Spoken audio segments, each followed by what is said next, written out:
My name is Emmett Thompson. I'm born and raised in Bellevue, Washington. I'm a certified project manager professionally, and I love yoga, singing, hanging out at the water like the beach, riding my Sea-Doo, or just sitting there enjoying the beautiful view and the eagles and the various things that are around here regularly.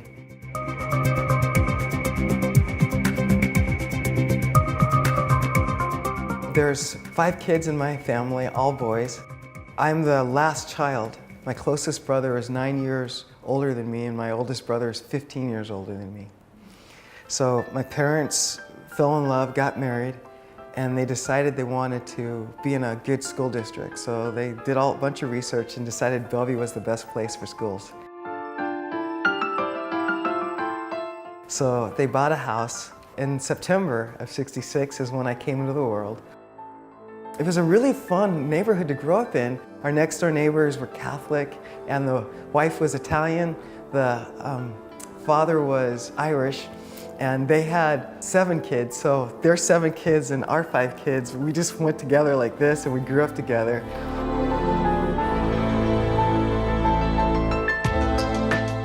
And I had a little trike, so from age 3, I would leave and I'd ride on my trike, and I had this little circuit. So I'd go see different moms and have some milk and cookies and just visit and then go to the next house, and that was my normal thing. And the neighborhood was pretty big, but because everyone knew each other and was connected, my dad or my mom could get on the balcony and simply, Emmett, call my name, and it would just echo and echo and echo. And my parents told me, like 5 minutes later, they'd see me come riding up on my trike, and I'd be home for lunch or dinner or whatever it was, and it was just real safe and real fun.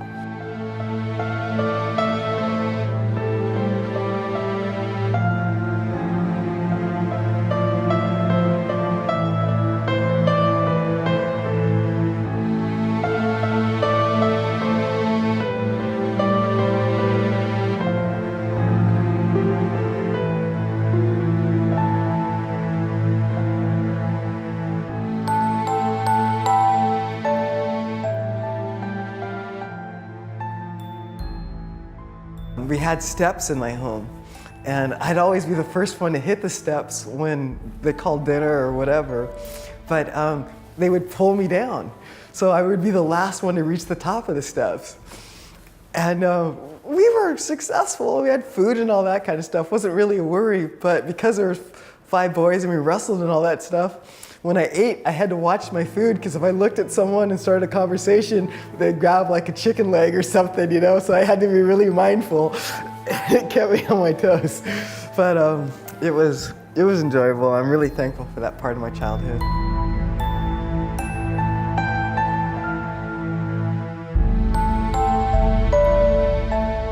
My brother, before school ever started, he said, "Have you ever heard this word?" And I said, "Yeah, it's a bad word."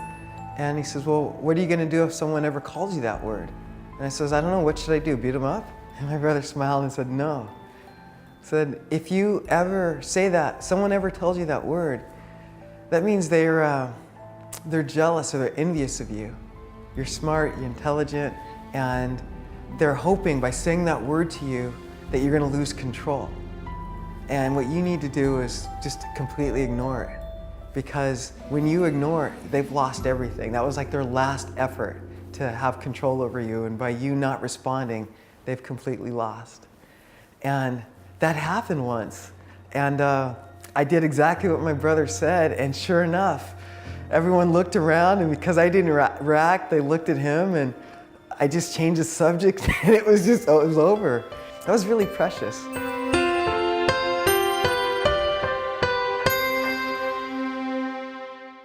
I'm Afrik, I'm half African. I'm 1/4 Cherokee or Salagi, and then another tribe which is Gaelic or Scottish. And between those 3, I'm 100% indigenous. And my clan is Eagle. And eagle is a symbol of America. And the reason why eagle is a symbol of America is that when a storm comes, most of the animals, they know it's coming and they scurry and they go hide. But eagles go, "Oh, storm's coming." And they start to stretch out their wings and they get ready. And then when the storm comes, they beat their wings, and they start flapping and flapping, and the storm gets harder and harder and more intense. And they beat harder and harder and harder, and they keep going until they fly above the clouds, and they're soaring in the sun. And that's the spirit of that eagle, that determination. We're from a southern part of the United States, an area called Texas, Oklahoma, and New Mexico. Right now, it's the 40th year that the 50th year we've been having family reunions. And I'm only mentioning that is because we've always loved God. Just with all our hearts, my family prays and we love God, and it's always been really strong. And I grew up with a sense of that and the importance of going to church, and many clergy in my family. And my grandfather was a clergy, for example, and several of my uncles. So at 5, it was time for me to start Sunday school. And I was excited about it. And I wanted to learn more about God and understand it more. So I'm in Sunday school, and there's these little picture books, and we're talking about faith and going to heaven. And one of the things that the Sunday school teacher, and she was probably just 12, 14, something like that. But to me, she was, pretty big, and she was a teacher, so she was, real significant. And she said that the only way to go to heaven was through Christ. And my father was stationed in Japan during the war, and he made a really beautiful Japanese garden. There was a statue of Buddha, and we had 3 fountains and fish and stuff. So I knew about Buddha, and I'd learned about Muhammad and different things. And we had National Geographic, I had pictures of pygmies and various things like that. I knew there were a whole bunch of different cultures. Plus I knew I was Native American, but I didn't know much about it. At that time, I hadn't learned very much. So I just asked, I said, well, going to heaven through Christ, that makes sense, I understand that. But the only way? And she said, yes, the only way. And then I really didn't understand. And I said, well, what if you were a pygmy, but you were a really good pygmy, and you're going through your life, and you're kind, and you're wonderful, and you're really caring, and you're a wonderful soul, you get to heaven and you die. And she realized, I was serious, and she got still for a moment. And then she said, oh, if you get to heaven, but you've never heard of Christ, and when you get to heaven and you're told about Christ and you believe, everything's fine. And I said, okay, I think I understand. So you're a pygmy, and you're really kind, and you're caring, and you're loving to your family and your friends, and halfway through your life, someone says the word Christ to you. And if you believe and you die, you go to heaven, everything's fine. And she says, yes, you have it. And I said, okay, now what if you're the exact same pygmy, and you're going through your life, and you're just as kind, you're just as loving, you're just as wonderful, and halfway through your life, someone says Christ to you, but for whatever reason, it means nothing, but you keep going on, and you're just as kind, you're just as loving, you're just as caring, and then you die. Then what happens? And she leaves, and she's gone for a while. And then a couple of the elders in the church come over, and they're talking, and I can hear them outside the little cubicle that we're in. And I'm just sitting there with like 5 of my classmates at the table, and I'm like, I'm in trouble, what did I do? And one of them asked me to come out, and then they take me in where the minister's office is, and they talk to me for a little bit, and the minister comes in, and they decide that I should study at home and ask questions with my parents. I was thankful to study with my parents, but it was still kind of strange that I was basically kicked out of Sunday school. And I remember coming home, and there's this table that me and my brothers, when we'd wrestle and so forth, we had to be careful because my dad built this table himself. And he glued it together, and there was different pieces, but sometimes when we wrestled, we'd break the table. And he'd have to glue it together again, and he'd, don't do that anymore. He'd get upset with us. And so we were careful about this table, but it was special. So I sat down really quiet and peaceful, and I folded my hands, and I was getting ready to pray. I remember being really happy because all my cousins were there, but they were either upstairs or outside. I was alone at this table. God, Jesus, Christ, Muhammad, Buddha, whatever, I hear you talking to me. I don't promise to be perfect, but I promise to listen. And I started feeling much better, but there was this presence, and I felt it. And I got really still.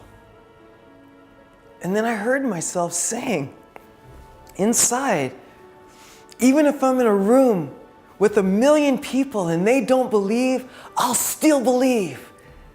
And then this peace just flooded my entire being. And I just had this smile and I was exuberant, and I went back to being a little kid.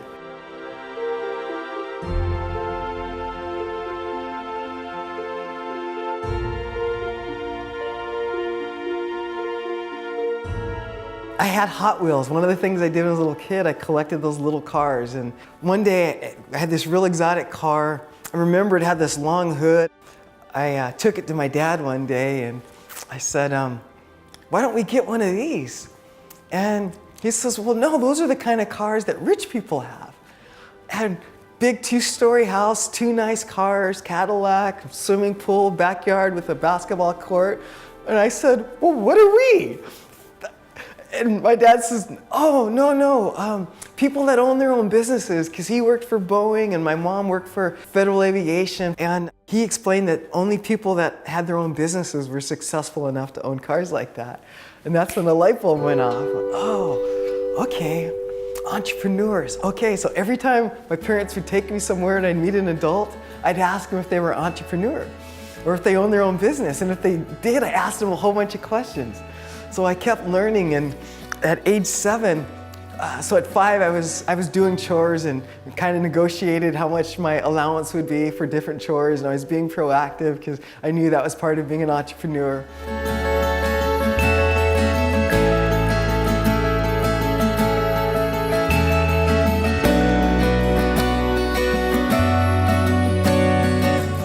When I was 9, my parents bought this beautiful yacht. It was 28 feet 8 inches. We moored it pretty close to the house, about 2 miles away at the Newport Yacht Basin. And I went down there and I had my own little dinghy and I'd play around with it. And some of my friends lived on the water, so I could take my boat to visit them at their house on the water. And it's kind of like having my own vehicle. And at age 11, I'm washing and waxing my parents' boat and I'm all proud of it. And someone says, hey, do you know anyone that does that for business, for living? And I went, I do. So that's when my boat washing business started. My father had business cards and I was named after my father. I'm actually Emmett Lloyd Thompson II, but everyone calls me Emmett or M2 or Little M, or had a whole bunch of nicknames, but I just wrote Emmett Thompson's boat washing on the card, put Emmett Thompson's boat washing, and would hand those cards out to people. And that was my first real making money from customers and starting that process.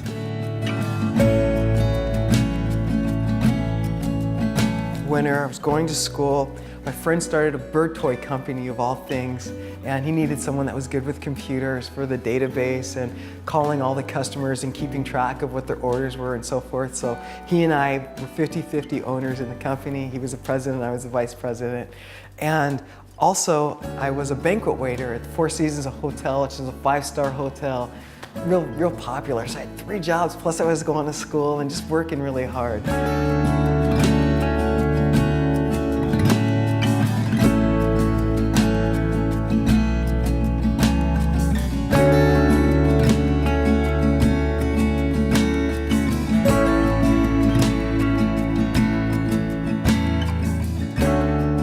I wanted to be an entrepreneur. At that time, my goal was to work really hard and work with stocks and own my own skyscraper. That was my goal. I wanted to own my own skyscraper and trade stock. And then we were having huge problems with the stock market and people embezzling and just really horrible stories from all different directions. And I'm trying to find my way, and who do I listen to? Who do I get guidance from? And I'm watching this news story. And there's a story of this new age person.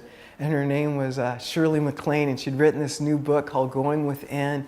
And I got really interested. I ran and bought the book immediately, and I had these different colored highlighters. I went all through the book, and stuff that was spiritual that uplifted me, I highlighted. Stuff that was like good intellectually, I highlighted, and stuff I wanted to research more, I went all about it. And then around that same time, there was this talk of this famous seer named Nostradamus. And he talked about this person who had a turban, blue turban on his head, and that he was going to cause he was the great beast that the New Testament talks about that was going to bring about the destruction of the world. And I said, well, someone's got to stop him. And Shirley MacLaine had talked about spiritually traveling through your body. And I go, I don't know anything about that, but I have to find out about it.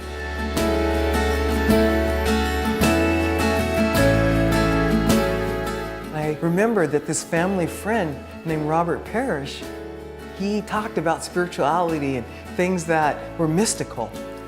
And I had called him and, hey, I need your help. I want to understand something mystical. I don't remember if I told him or not over the phone, but he invited me over. We had tea and we were sitting and we were talking. And he could tell I was a little nervous. He says, what do you want to talk about? What do you want to know? I said, I really want to understand how to astral travel. And he said, well, why? And I told him the story. And he got this big knowing smile on his face. He just kind of lit up. And he said, oh, well, I think you need to know about the Baha'i faith. And he sat there and he started telling me about this faith for the entire world, that the followers of all different religions were welcome to, and that there's only one God. And the different messengers come down with teachings from this one God, but they're like different versions of an encyclopedia, different volumes of an encyclopedia.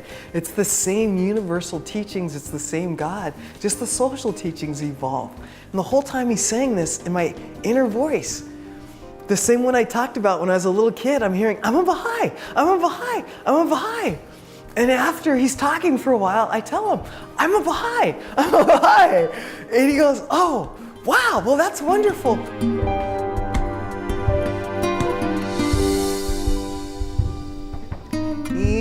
Inofus nedaye malakut shandidan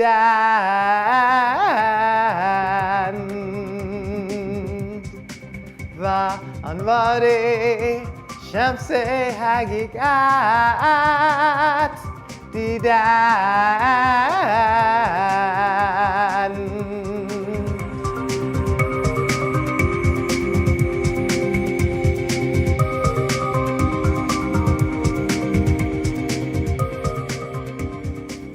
No matter what your past, if your heart is truly seeking, it will find you like a breeze.